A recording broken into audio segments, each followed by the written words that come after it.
Hola, hola y bienvenidos a un nuevo episodio de Evolución de la Estrategia. Y desde el día de hoy vamos a estudiar la Escuela Moderna de Ajedrez y a su precursor, el gran Wilhelm Steinitz, el primer campeón del mundo. Y vamos a entender gradualmente, en la medida en que vayamos pasando estos episodios, cómo fue que Steinitz llegó a estas conclusiones, a todos estos principios que dejarían un gran legado para las siguientes generaciones y que haría que el nivel ajedrecístico pueda aumentar básicamente en todos aquellos que pudieran entender y acercarse a este cuerpo de conocimiento de lo que hoy conocemos como el juego posicional. Muy bien, y debemos decir en primera instancia que Steinitz estudió profundamente a Morphy para llegar a muchas de las conclusiones a las que llegó. En esta partida, vamos a ver esta partida contra Luis Paulsen, que también fue considerado un jugador posicional en una época en la que aún no se les daba ese tipo de apelativo. Las blancas, en este caso Paulsen jugó caballo C3, es decir, una apertura vienesa que es, también se puede decir de esta manera, una especie de gambito de rey mejorado. Y las negras jugaron caballo C6, aunque es más habitual ahora jugar caballo F6. Eso lo podremos tratar en algún momento en un estudio de la vienesa.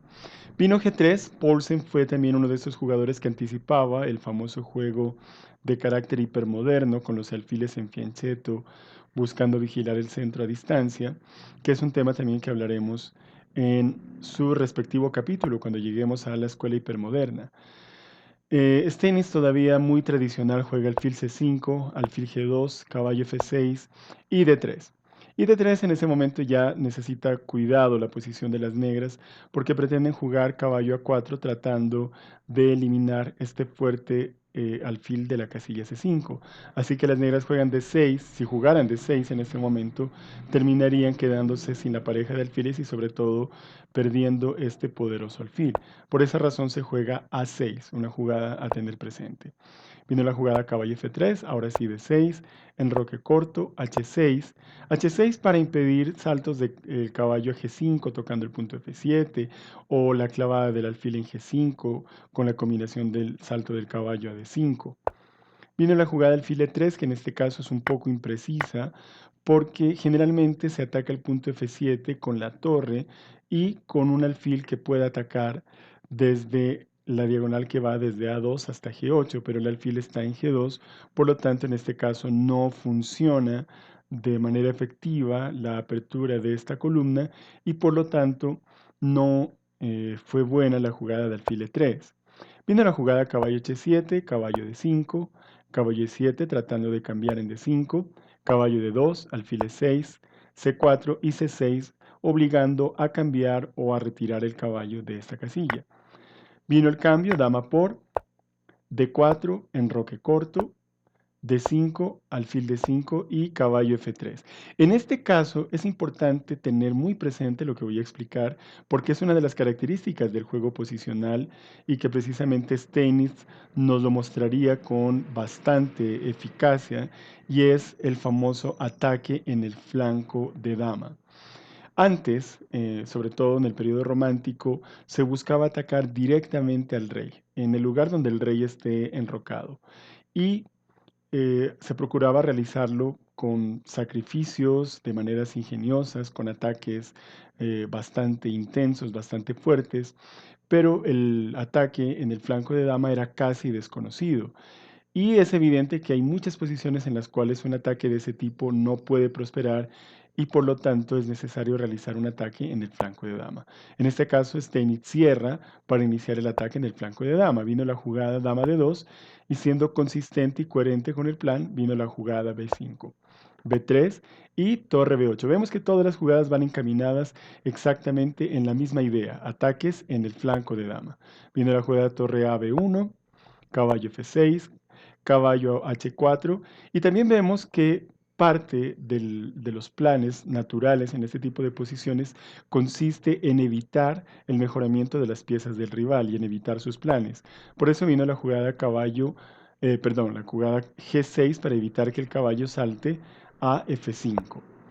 H3, torre B6 doblándose en la columna B para luego cambiar en C4 Las blancas también se anticipan a ese plan y aquí cambian. Y ahora evidentemente las torres ya no quedan también en la columna B y veremos cómo rápidamente Steinitz se va a la columna A para atacar el punto A2, torre F2, y aquí otra de las características fundamentales de este tipo de juego, del juego posicional, es la, podríamos decir, sobredefensa, la profilaxis o hiperprofilaxis, es decir, adelantarse mucho a los planes del rival, porque viene la jugada a torre B a F1 atacando el caballo de F6 y el punto F7 es vulnerable. Entonces Steinitz se adelanta a eso con la jugada alfil E8. Viene la jugada torre F1 y ahora sí caballo D7. Dama E2 y como lo mencionaba, rápidamente, siendo muy flexible en el pensamiento Steinitz, reubica las torres en un punto donde pueda atacar efectivamente porque ya en la columna B no están funcionando bien. Vino la jugada alfil a F3, caballo F6, caballo H7, dama G4 y caballo a G5 atacando el punto H3, el punto E4, el punto F3. Caballo F5, una jugada bastante desafortunada. Desde aquí las blancas quedan totalmente perdidas porque es una combinación fallida. Vino la jugada peón por, y Steinitz lee muy bien la posición, entiende que la jugada F6 es una jugada extremadamente fuerte, llevando el peón a F6 y creando una situación de mate en el punto G7 con esta cuña, y por esa razón juega F6.